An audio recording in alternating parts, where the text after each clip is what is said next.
محمد اهلا وسهلا. صباح النور الناس كله، مرحبا بكم الناس كل اللي يسمعوا فينا من كامل تراب الجمهورية. محمد الضاوي من سوسة من جمعية سوس دوما، إيميسيون كارونتين اليوم حاضر في فوق السور. شكرا على الإضافة.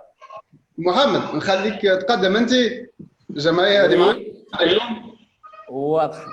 معنا جمعية عروس البحر من ولاية المنستير، جمعية تاعنا برشا ثقافة وبرشا شعر وتخدم اليوم على بروجي متاع راديو. معنا مدام فوزية، مرحبا مدام فوزية. مرحبا بك ومرحبا بكم الكل من مدينة المنستير، مدينة البحر الجميلة، مدينة عروس البحر. جمعية لؤلؤة مهرجان عروس البحر الدولي تحييكم جميعا.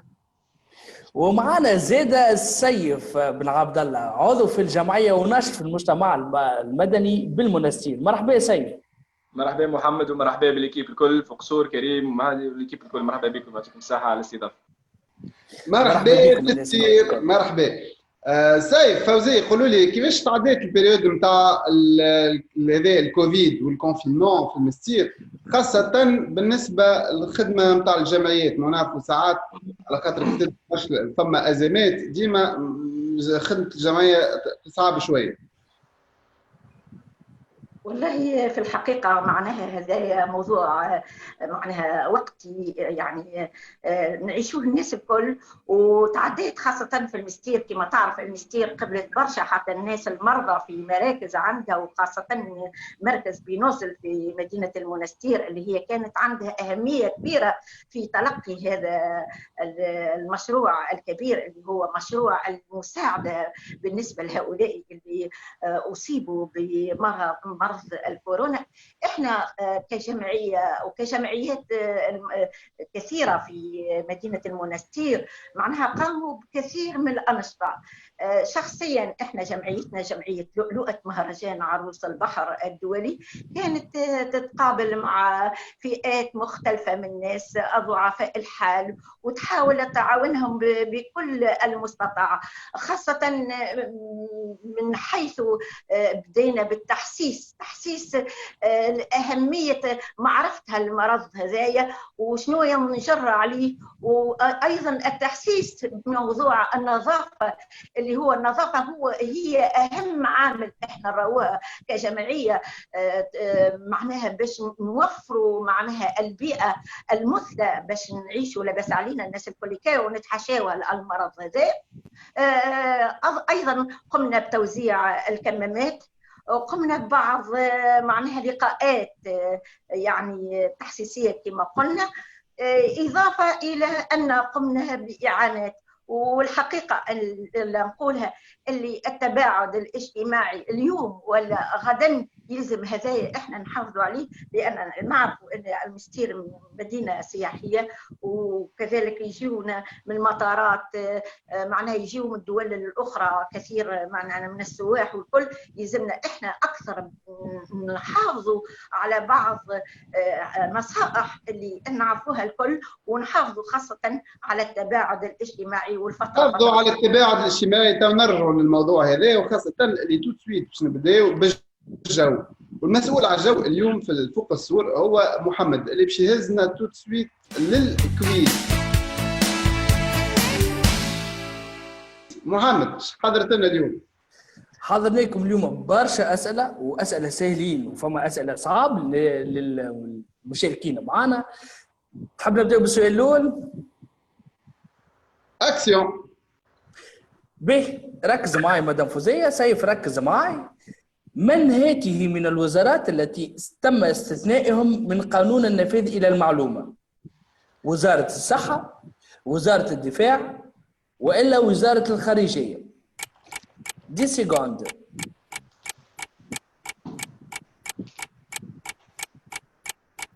الإجابة نتصور وزارة الدفاع. والإجابة الصحيحة اللي هما تم استثناء وزارة الدفاع ووزارة الداخلية، وقالوا وقتها إنه هذا كل يمس بالأمن العام والأمن الوطني. يعطيك الصحة سيف، ربحت معنا النقطة الأولى. مدام فوزية إن شاء الله حظوظ أوفر للنقاط الجاية.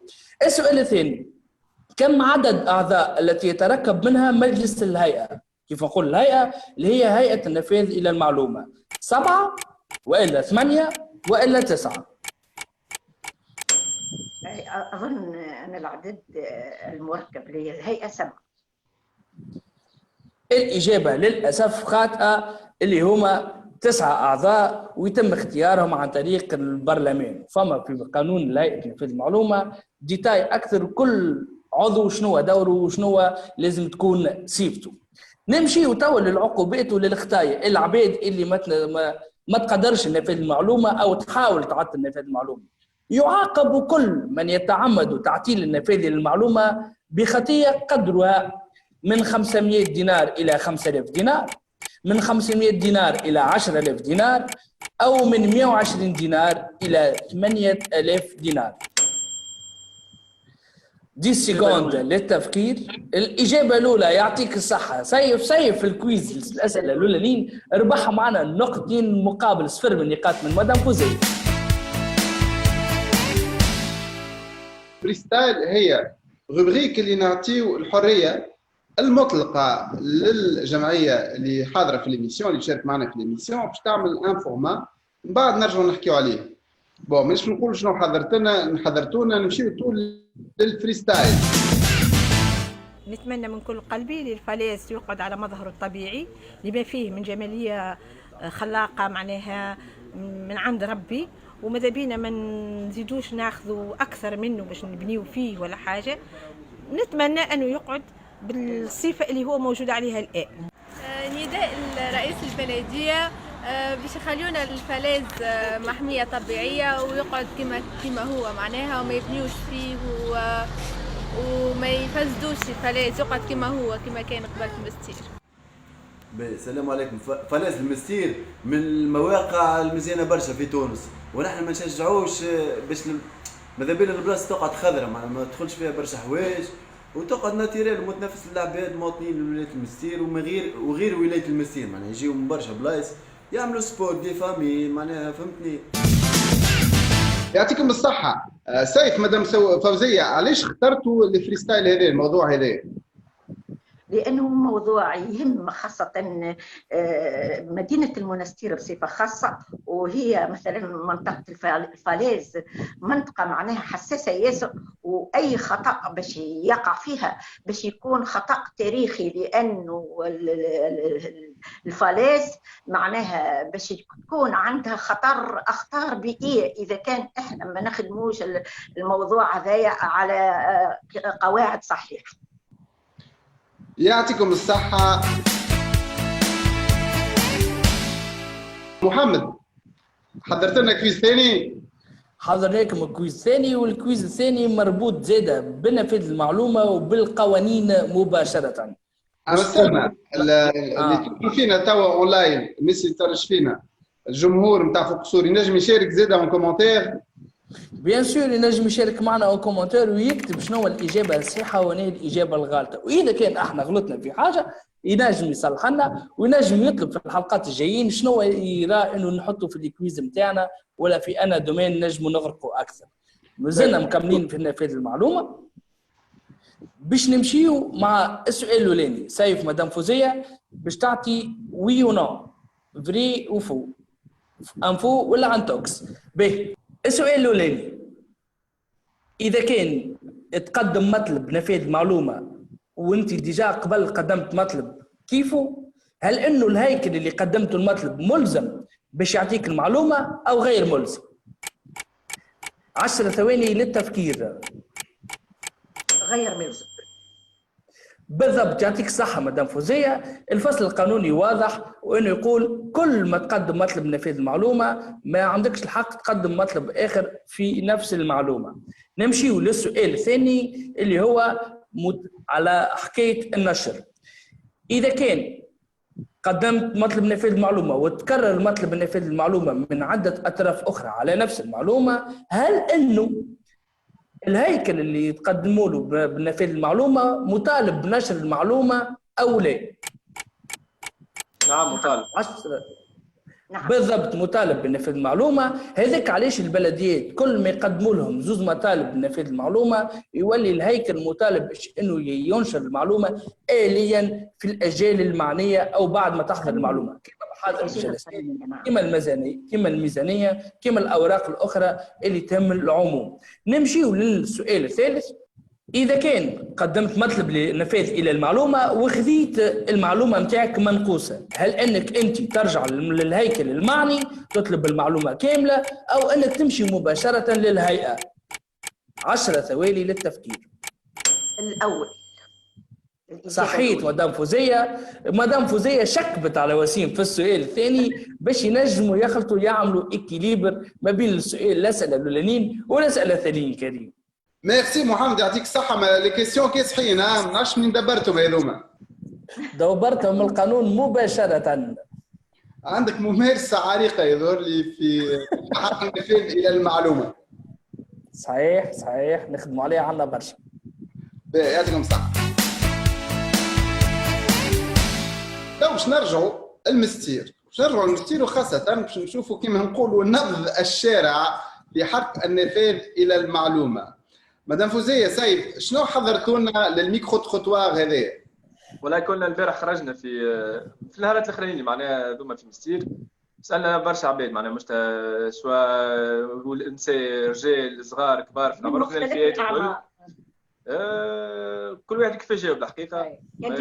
اما الاكثريه معناها اكثر العباد معناها كما نقولوا ما تقولناش خلينا نشوفوا الميكرو تروتوار قبل وبعدنا.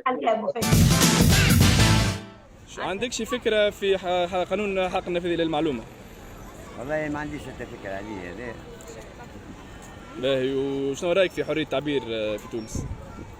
تعبير يعني يا خويا ما عنديش فيها دخل، يعني يعطيني ناكل الخبز على روحي ونشكل بروحي، هذاك هي. ما عنديش فكرة. باهي، وشنو رايك في حرية التعبير في تونس؟ متوسطة. حق نفاذ المعلومة هو حق اللي نعرفوا انه تم اقراره بموجب قانون اساسي تعمل عام 2016، وهذه الكل يعني في اطار مبدا تكريس الشفافية باش انه الاشخاص المعنوية ولا اشخاص طبيعية ينجموا يتواصلوا للمعلومات في المؤسسات العمومية. عندك شي فكرة على شنو رايك في حرية التعبير في تونس؟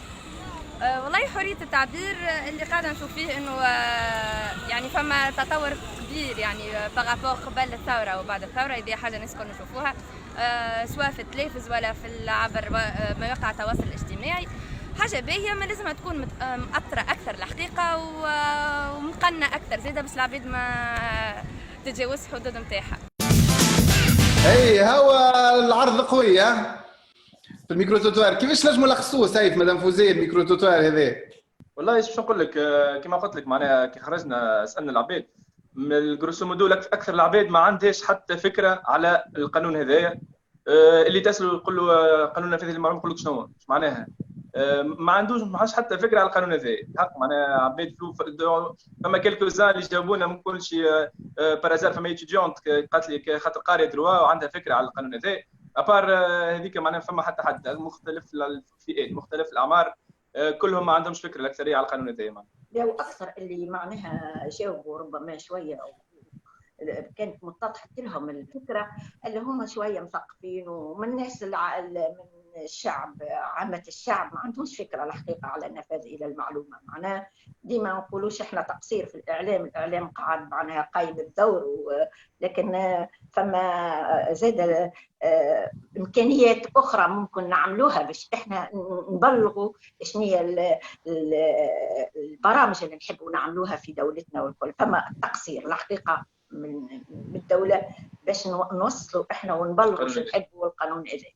وشنو الدور المجتمع المدني؟ نعرفوا اللي الدوله ساعات تقصر وساعات ما تحطش في الاولويات نتاعها الحق نفاذ الى المعلومه. شنو المجتمع المدني والاعلام زاد المواطن معناها كيما راديوات الجمعياتيه شنو ينجموا الخدمه اللي ينجموا يقوموا بها اليوم؟ احنا يلزمنا نعملوا مثلا الاعلام ديما كيما نقول اني هو الوجه الكبير بالنسبه للمجتمع. يلزمنا نعملوا نكثفوا من لي فيديو نكثفوا من الاشهار حتى في التلفزيون، كيما انت تعمل حاجه اشهار على بعض المواد ولا حاجه، كثف زاد من الاشهار للمعلومه باش يوليوا يعرفوها وتفسرها له، لان معناها عدم تفسيرها ما ينجمش يكون مقتنع شنو باش يعمل. داكوردو. باهي، اما لكن في مستير نحكي فريمون على مستير، شنو هي أهمية القانون هذا؟ شنو من المشاكل اللي نجم يحلهم اليوم، المشاكل الطبيعة اللي تعيشوها اليوم في مستير؟ والله هو كثير من المشاكل. احنا مثلا انت تو كنت تحكي على المعلومة وغير المعلومة، ان الرأي البلدية عندها دورها كبير.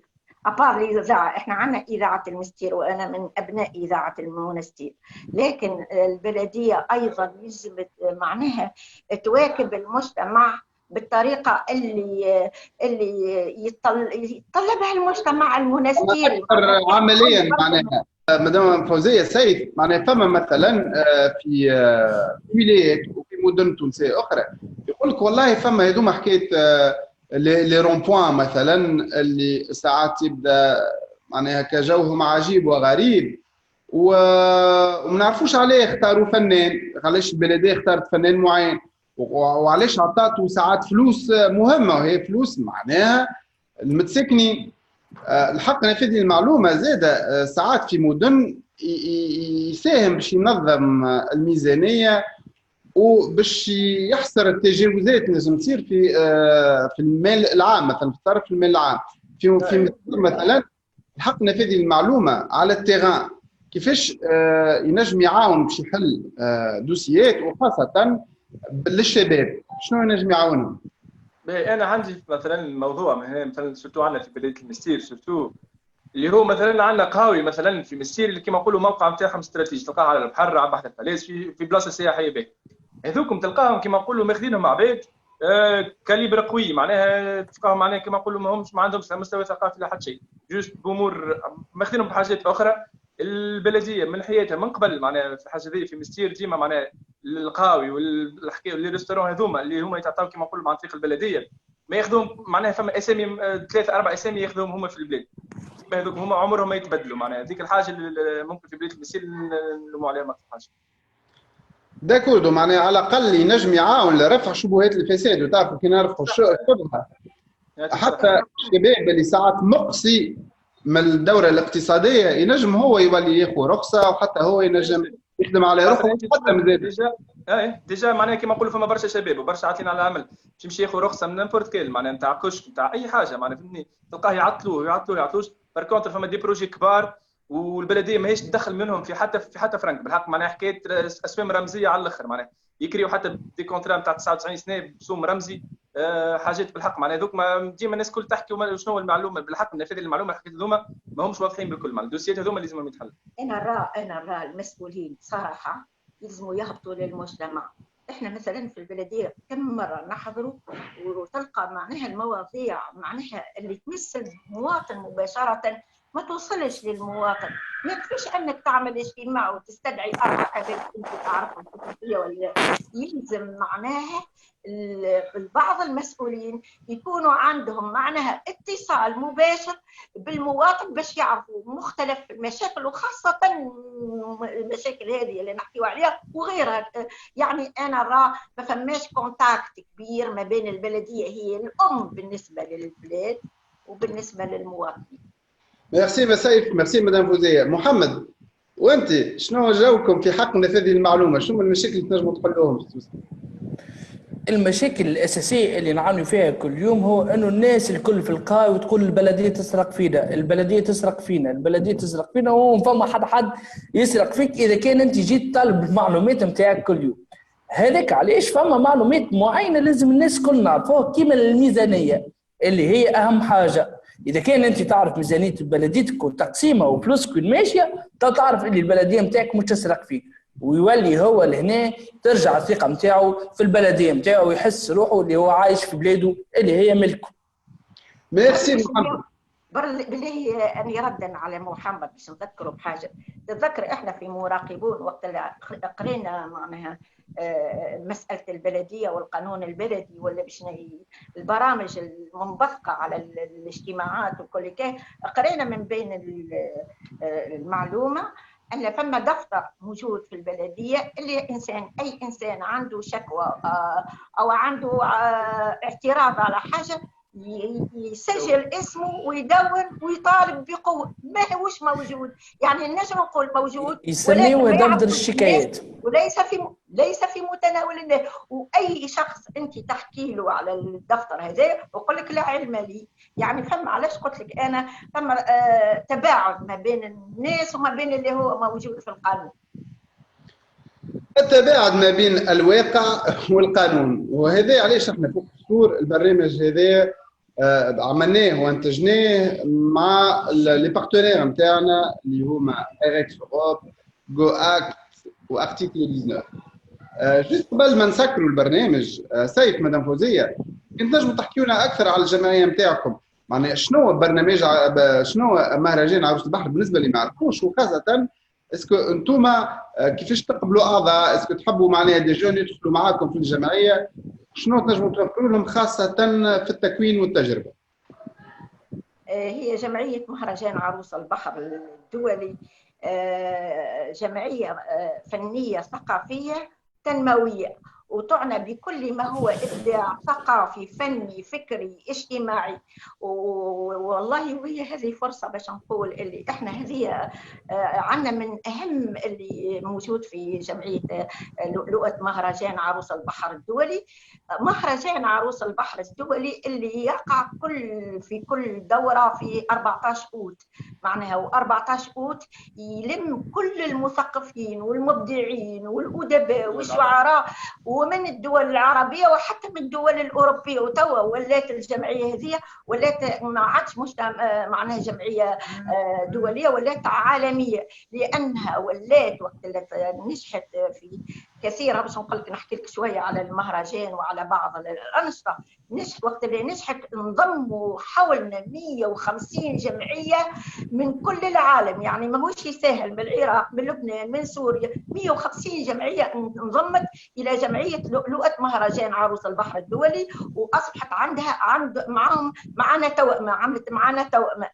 احنا مهرجان عروس البحر مسمي على البحر، تقع الاحتفالات حول البحر.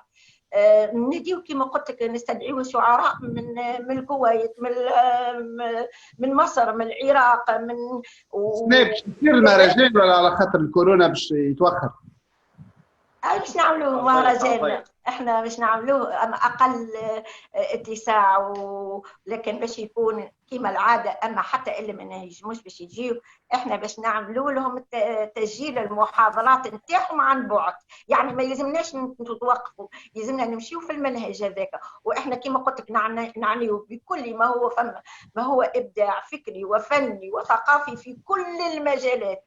كشباب مثلا شباب فينا حبوا يدخلوا معاكم، ممكن نكرموا المبدعين معناها من كل انحاء العالم، مش من تونس فقط.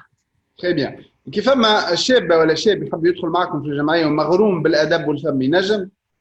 كلهم ينجموا، لان احنا ننفتحوا على كل الفئات الموهوبه وكل الفئات الادبيه والفكريه والفنيه اللي تتصوروا في كل المجالات هذه، لكن ناخذوا الطاقات اللي هي عندها تميز فكري ابداعي فني. وخاصه انت شباب، احنا نركزوا على شباب وعندنا برامج زادة شبابيه بالنسبه لجمعيه لؤلؤه اللي هي تابعه لجمعيه المهرجان عروس البحر الدولي. كيفاش ينجموا يتصلوا بكم؟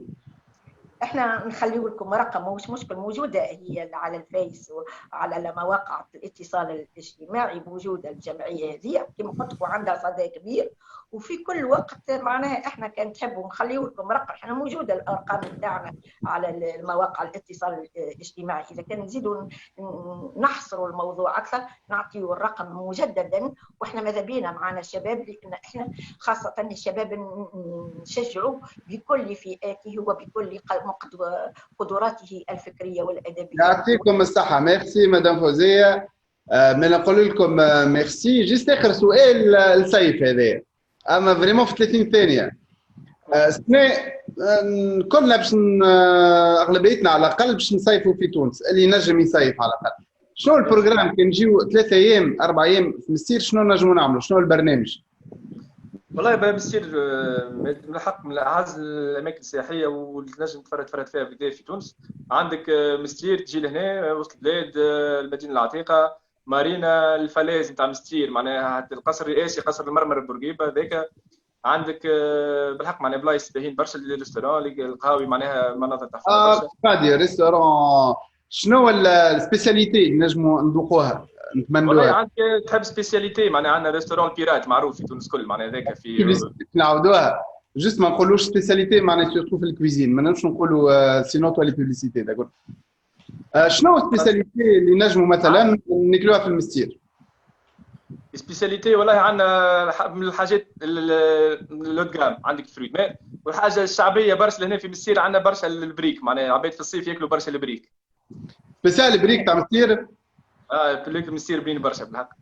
أنا بالمناسبة على خاطر احنا المستير ماهيش كان تاع ماكله ولا تاع سياحه، هي ايضا تاع ثقافه. ان ماذا بيا بالمناسبه بعد اللي معناها وقع معناها مع التعرف على قصر رباط السيده بالمنستير اللي هو يولي هو اول رباط اول قصر قبل حتى مدينه القيروان، معناها مدينه المنستير تضم معناها رباط للسيده اللي يلقاو فيه معناها امور اثريه ولقاو فيه حاجات يعني تعود الى اكثر من 3000 سنه واقبل حتى كما قلنا مدينه القيروان اللي هي من قبل كنا نقولوا مدينه المنستير هي بوابه للقيروان. وفعلا بعد العثور على ما وجد في قصر السيده معناها تصبح المنستير اول بلد اسلامي معناها وعثور عليه تاريخيا.